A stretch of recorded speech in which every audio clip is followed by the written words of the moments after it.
Native speakers don't speak fast. Him a line. It used to be like with W, you'd think that someone was going, move your arm, hi. Okay, he was speaking a little fast, but not all native speakers speak fast. Like, there was only a little curtain separating us while she was having her makeup done, and I started like going, I don't think I can do this, I don't think I can do this, and she would have heard it all. Oh, okay, she was speaking really fast, but not all of them speak that fast. Shooting this from the hip with the sentiments, M&M's and pinning them for the women. I'm an enemy to them in the epitome of a nigga city. Okay, stop! Native speakers speak fast.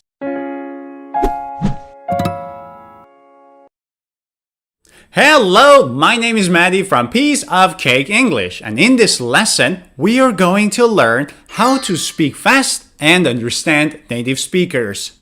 A common question many students ask is that we study English and we learn English, but when we want to watch a movie, we don't understand anything.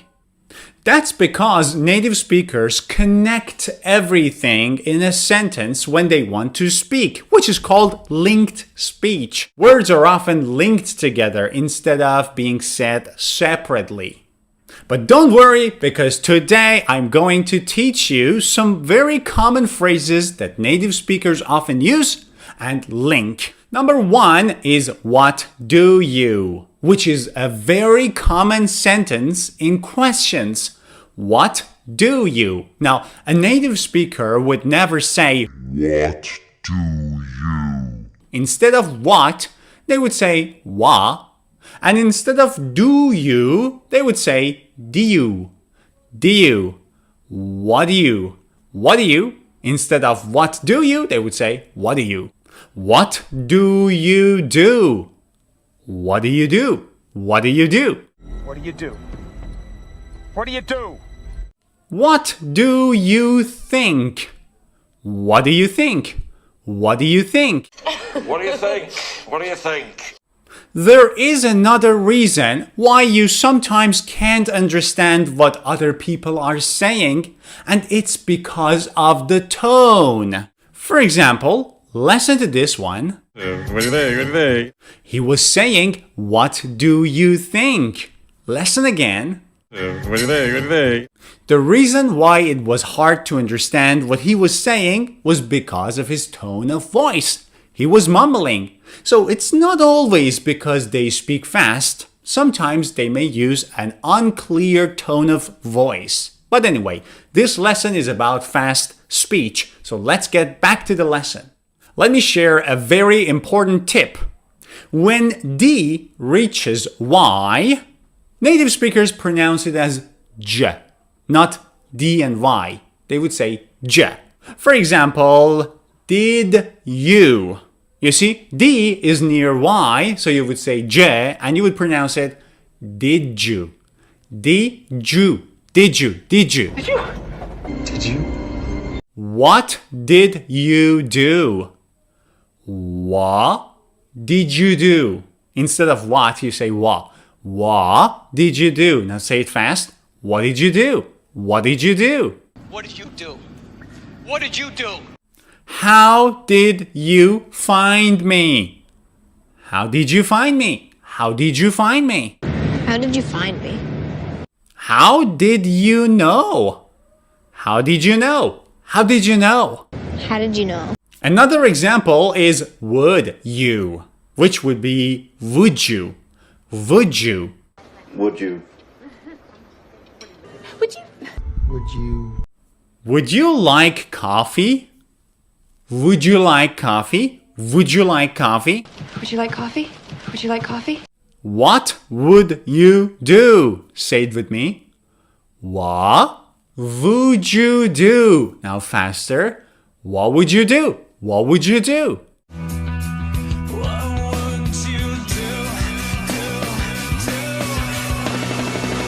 Tip number 3. When T reaches Y, it is pronounced as ch, ch. For example, don't you. You see, T is near Y, so you would say ch. Don't chew. Don't chew.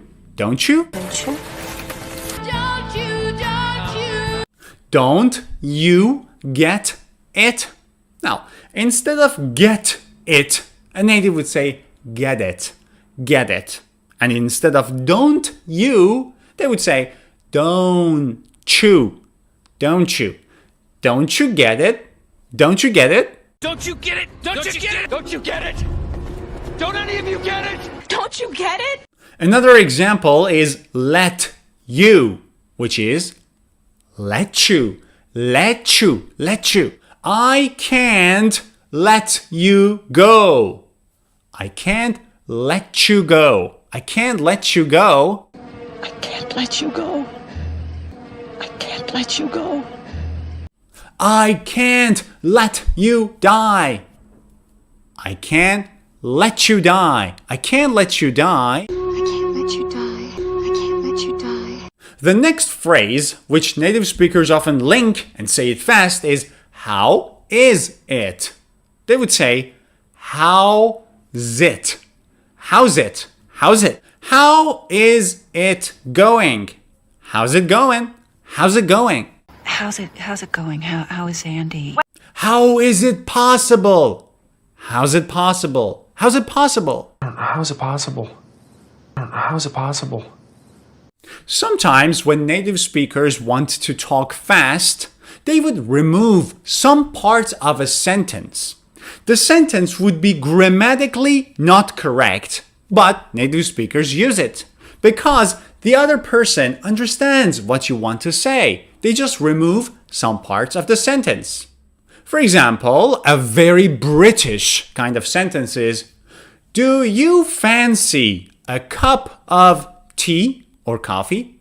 Do you fancy a cup of tea? Native speakers often say cuppa instead of a cup of coffee or a cup of tea. And they would remove do you. So the sentence is, fancy a cuppa? Fancy a cuppa? Fancy a couple then, mate? Yeah, why not? Fancy a cuppa, mate? Or, do you want to dance? Native speakers would remove do you and say, want to dance? Now, instead of want to, they would say, wanna. Wanna dance? Wanna dance? Want to dance? Want to dance? Do you want to go? Remove do you, and instead of want to, say wanna. Wanna go? Wanna go? Wanna go? Wanna go? Tip number 6 and the last tip. Now before we get to it, don't forget to give this video a thumbs up, and if you're new to my channel, click subscribe. Okay, back to tip number 6 and the final tip. Native speakers would use a lot of contractions. But what is a contraction? Contractions are shorter forms of 2 or 3 words. For example, instead of let me, native speakers would say let me, let me. Instead of going to, they would say gonna. Or instead of want to, they would say wanna. I have already talked about contractions in another video lesson. I'm going to link it right here, probably. And you can click on it, and don't forget to watch this video because we talked about very common contractions that native speakers often use when they want to speak and talk fast. That's it, guys. I hope you've enjoyed this lesson. Don't forget to let me know what you think in the comments down below.